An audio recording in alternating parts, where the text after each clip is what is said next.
Yan mga guys, so kitang-kita dito ang structural illusion. Yan mga guys, ang lalakarin natin. Oh no, oh no, oh no, oh no, oh no, walang papasok. Good morning guys, welcome back to my channel. Yan ang dalawa natin kasama. Sa ngayon ay bumaba muna tayo dito sa Mambaling.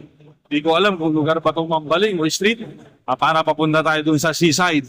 At doon tayo mag-uumpisang tumakbo. Dito, lakarin lang muna natin papuntang SM. Yung pinuntahan natin noong nakaraang araw.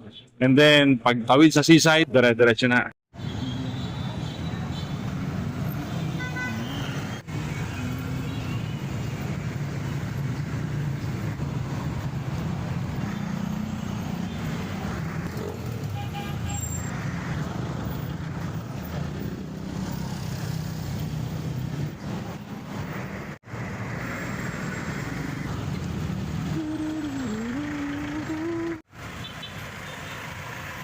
So mga guys, silog na konektado doon sa dagat.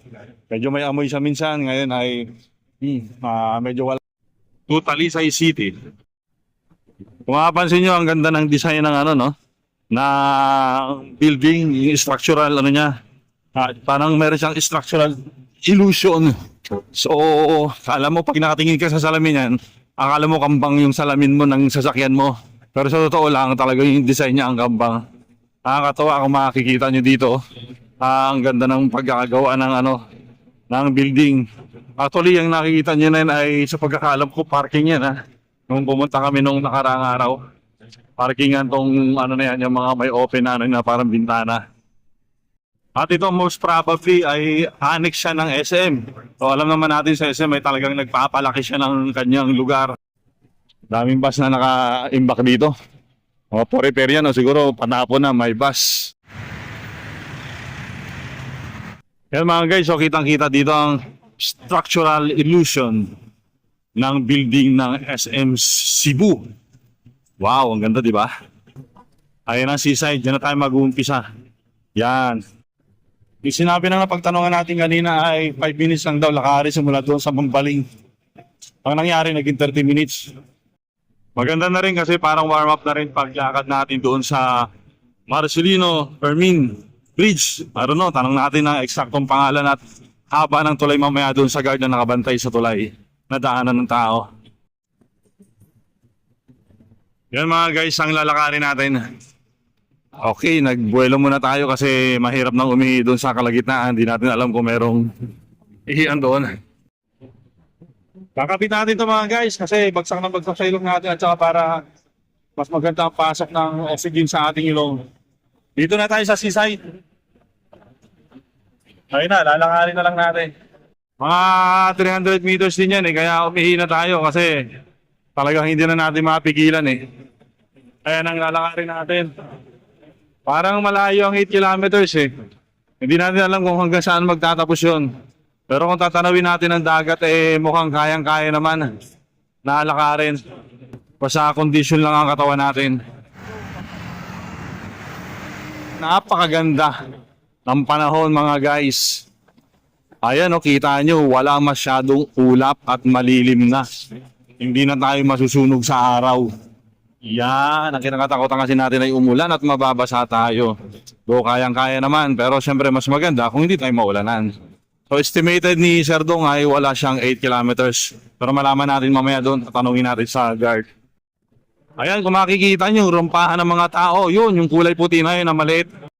No entry. Binawal, bakit kaya? Oh no, oh no, oh no, oh no, oh no. Walang papasok. Binawal. No entry. Sayang. Ngayon pa naman nakakondisyon kami. Yes, Star. Bali sa bini Kuya Guard ay hanggang 3:30 lang ng hapon pwedeng pumasok. Ayan, naglakad na lang kami papunta sa NU. Kasi naman ay ang ganda rin naman ng view dito. Kitang-kita ang SM, pati ito mga sa dam na to. Oy, nagtatalsikan pa mga tubig. Yan, kitang-kita nyo. Nakakalungkot nga lang. At talaga namang hindi maiiwasan na ang daming basura. At itong kagandahan na to ng mga bato na to, kita nyo, ang daming nakatago sa loob. Yan. Yan. Talaga naman. Nako po, kitang-kita. Hindi naman galing yan dito, hindi yan tinatapon dito, pero galing yan doon kung saan man lupalop. At dinala ng dagat dito sa gilid. At natrap na siya sa mga semento na yan. Ganyan ka-effective itong structure na to. Hindi siya katulad ng mga ordinaryong dam na madaling masira, matibag. At kung mapapansin nyo, yung unang level niya doon talagang wala pang kasira-sira, hindi pa masyadong napupudpud ng tubig. Ayan, talaga namang kapag dito ka namulot ng mga plastic, yan, kung sa Manila lang yan, simot na yan, sisimutin na yung mga kababayan natin. Nung biyahe natin nung pag-ano natin nung mga nakaraang umaga, ay may nakikita tayong mga ibon na namumuhay dyan.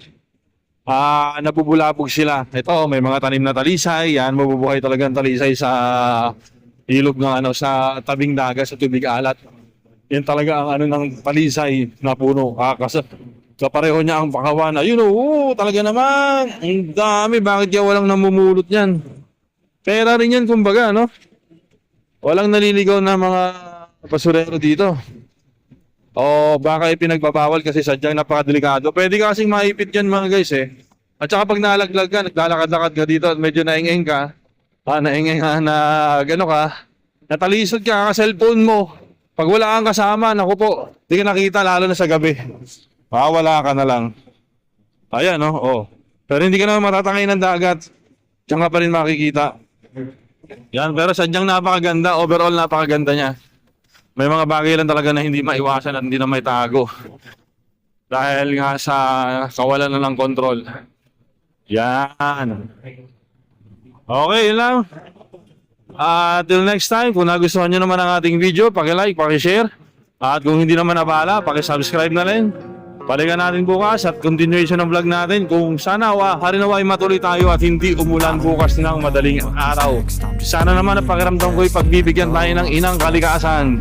Maraming salamat po. Till next time. So depressed when I can't seem to get out. But something deep